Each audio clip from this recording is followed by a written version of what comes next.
Now to a Target 12 investigators exclusive support for survivors. Hundreds of victims report being sexually assaulted in Rhode Island each year. But experts say that's just a fraction of the number of crimes, since most victims don't report to police. And because of that, more than 100 sexual assault kits go untested each year. Target 12 investigator Steph Machado has learned of several new efforts to help survivors and potentially increase prosecutions. Steph joins us now with the exclusive details. A new state law and separate new hospital program are focused on the collection, handling, and testing of rape kits. Inside the Rhode Island State Health Lab on Charles Street in Providence, Cara Lupino and her team of forensic analysts deal with the most sensitive type of criminal evidence. We would open it up and inventory it. Sexual assault evidence collection kits, or rape kits, collected from victims at hospitals, then tested here for a potential DNA match. Unlike other states across the country, Lupino says Rhode Island does not have a backlog. Just 5 kits that arrived in September were waiting to be processed when Target 12 visited the lab. We've set up a priority system, so sexual assault kits actually get one of the highest priorities for testing, and along with that goes with homicides. And then we go down to violent crimes and property crimes. The choice to prioritize sexual assaults and homicides means there is a 6 to 9 month backlog on testing evidence from lesser crimes. For rape kits, it's 30 to 60 days. The victim has been victimized and underwent this invasive collection for the rape kit. So we feel that the Department of Health owes it to the victim to make sure that we process them as quickly as we can. But having no backlog doesn't mean every kit is processed. Only victims who report their sexual assault to police can get their rape kit tested, and most of them don't. In the past 3 calendar years, 252 kits sent to the health department were tested, according to data provided to Target 12, while 435 were not because the victim hasn't reported the crime to police. That's just 37% of kits getting tested for DNA matches to a potential assailant. The majority of victims of sexual assault know their perpetrator, know the assailant, and may have a relationship with them. They really don't know what they want to do. Dr. Susan Duffy, who works at Hasbro Children's Hospital's emergency department, has conducted hundreds of patient exams that result in a rape kit. It's an hours-long, methodical process that involves collecting clothing, bodily fluids, and the victim's story. So she knows firsthand that it takes many victims time to decide whether to report the crime to police.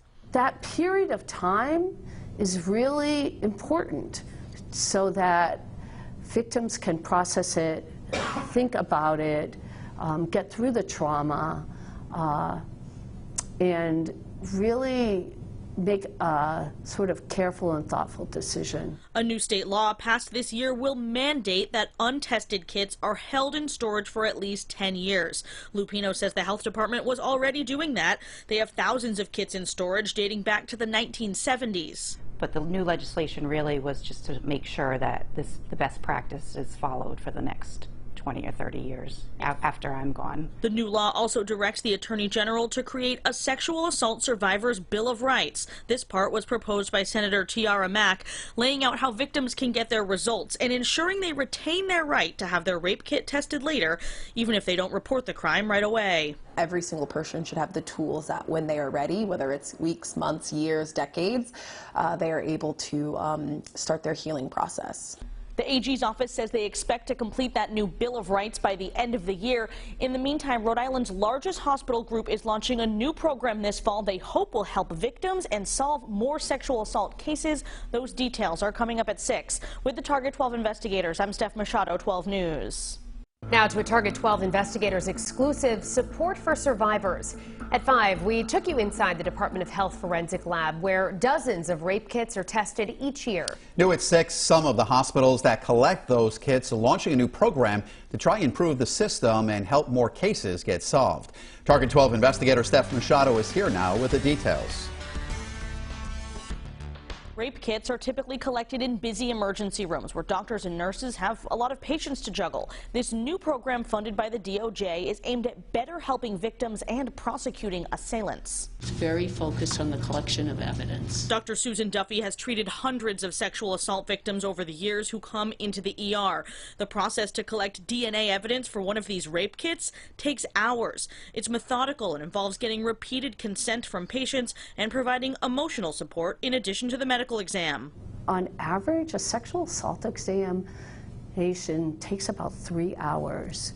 In a busy emergency department, to realistically expect a physician who's running from one patient to another to really spend the time and appropriately collect the forensic evidence is really a challenging ask. So Duffy applied for and was granted $600,000 from the U.S. Department of Justice to create the first SAFE program in Rhode Island. It stands for Sexual Assault Forensic Examiner. Lori Clements is leading the new Lifespan program. It's launching this fall with 30 new forensic examiners that will be intensively trained. The care is happening already in emergency rooms at Lifespan, but this program is going to streamline it to provide this on-call team of specially trained nurses and advanced practice providers. They will also be mobile, so anytime a victim walks into the ER at Rhode Island Hospital, Hasbro Children's, the Miriam, and Newport hospitals, one of the specialized examiners will be dispatched to collect the kit. The emergency departments are thrilled. So this comes from a cry from the emergency departments who want to advocate and care for their patients. Once the kits are collected, they end up here at the Rhode Island State Health Lab in Providence. Forensic biology supervisor Cara Lupino and her analysts test all the kits in which the victim has filed a police report looking for a DNA match. She says they don't have a backlog like you hear about in other states. We prioritize sexual assaults because of the nature of the crime. We feel that the Department of Health owes it to the victim to make sure that we process them as quickly as we can. Lupino says the new Lifespan program will help her team. Sometimes the kit isn't collected the same way as we prefer. So having these trained, sane nurses on call will definitely help get the kits more consistent. Only about a third of the roughly 250 kits that arrive in this lab each year get tested. The other 2/3, where the victim did not report the crime to police, are stored for at least 10 years, allowing the victim more time to decide. Dr. Duffy says only a fraction of survivors report the crime or seek medical care. She hopes this new program will help increase those rates. So we're hoping that this will improve the collection of forensic evidence so that those cases that go forward have the best quality of evidence. And then it will provide a system of consistent support for patients so that we can increase our rates of reporting to the police and of prosecution. Lifespan is still hiring for the new program. We have a link to apply on our website. Rhode Island lawmakers also passed a new law this year mandating the Attorney General create a sexual assault victims Bill of Rights. The AG's office says that will be completed by the end of this year. With the Target 12 investigators, I'm Steph Machado, 12 News.